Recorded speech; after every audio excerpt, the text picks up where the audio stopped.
Alright guys, today we're tying the woolly bugger in an olive green color.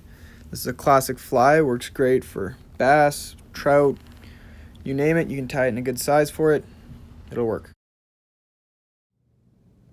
Today we're going to be tying it on a number 4 mustad streamer hook. It's a great size for trout if they're big enough and bass. Start by crushing the barb and then getting it in the vise, and then we're ready to go.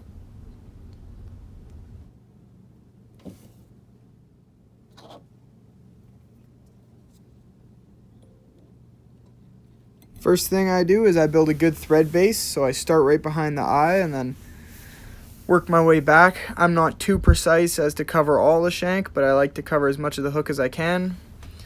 Just that way it'll prevent the lead from slipping and it'll give it something to grab onto a little bit better.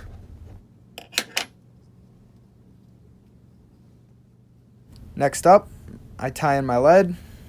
So to do that, I'm just tying in the very tip of the lead wire. Some people don't even tie it in, they just wrap it. I like to just because it helps start it easier. So I move my thread to the front and then start doing touching turns of lead wire as I make my way all the way up to the front.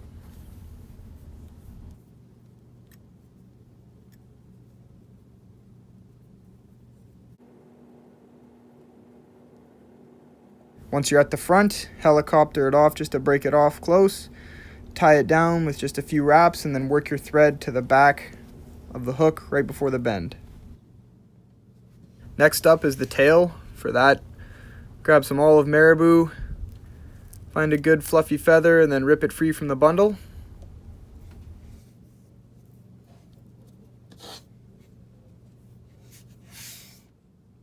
For this size, we don't need the whole feather, so what we're going to do is we're going to rip a few fluffy fibers off of the stem of the feather.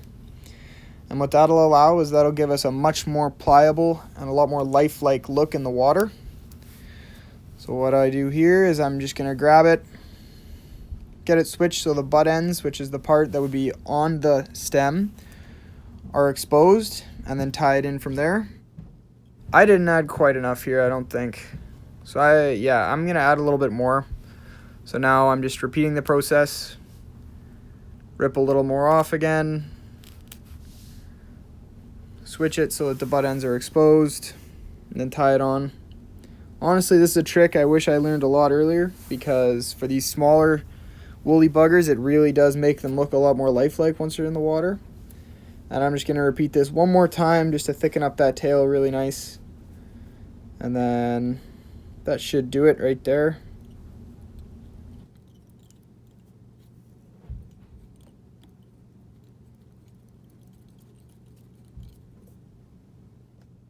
Next up, we're going to take our olive chenille and we're going to take the end and we're just going to rip off the fuzzy stuff so that it's just the cord in the middle that's exposed. That'll give you a better tie-in point. Now we're going to tie it in. Just take that exposed bit of cord, do one loose wrap, and then just slowly tighten up and tighten down that cord really good so that the chenille's good and tied in, real strong, it's not going to get pulled out. And then you can just set that aside because we're going to tie in our rib next. Next up, we're going to tie in some saddle hackle. Today we're just using a rusty brown color. So I like to pick a feather for woolly buggers that's really well balanced and it's like not a huge taper, so it's about the same length of fibers throughout the whole feather. Now we're going to pinch the very tip of the feather and stroke back the fibers on the sides so that they stand up nice.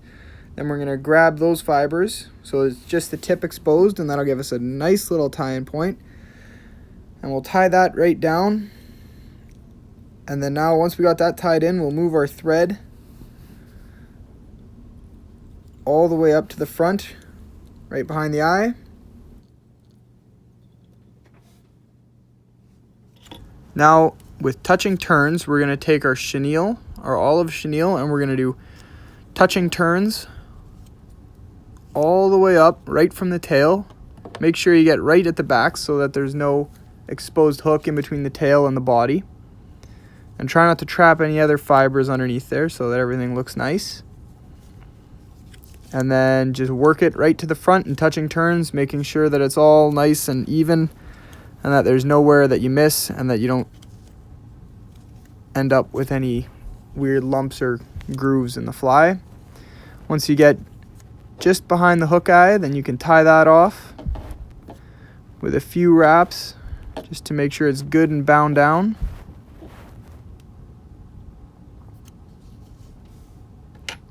And then once you got it good and tied down, just take your scissors and cut it off.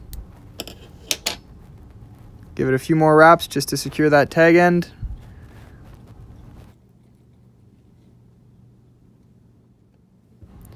Now we're going to wrap the hackle around here.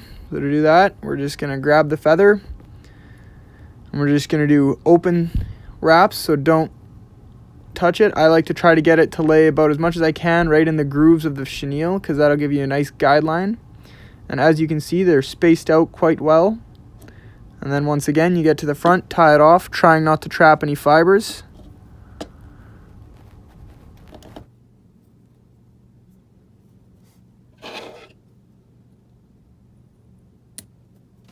If you do like I did here, it's not the end of the world. Just stroke the fibers back and then work your tying thread back a little bit from the eye just to hold those fibers back, like so.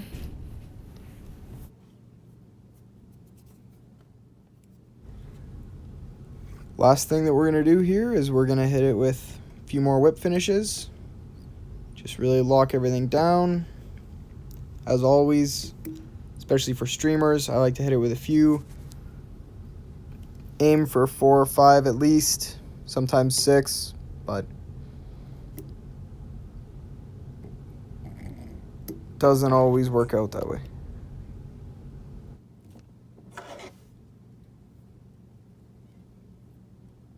Great thing about the woolly bugger is that you can tie it in many different colors. You can tie it in olive green, black, brown.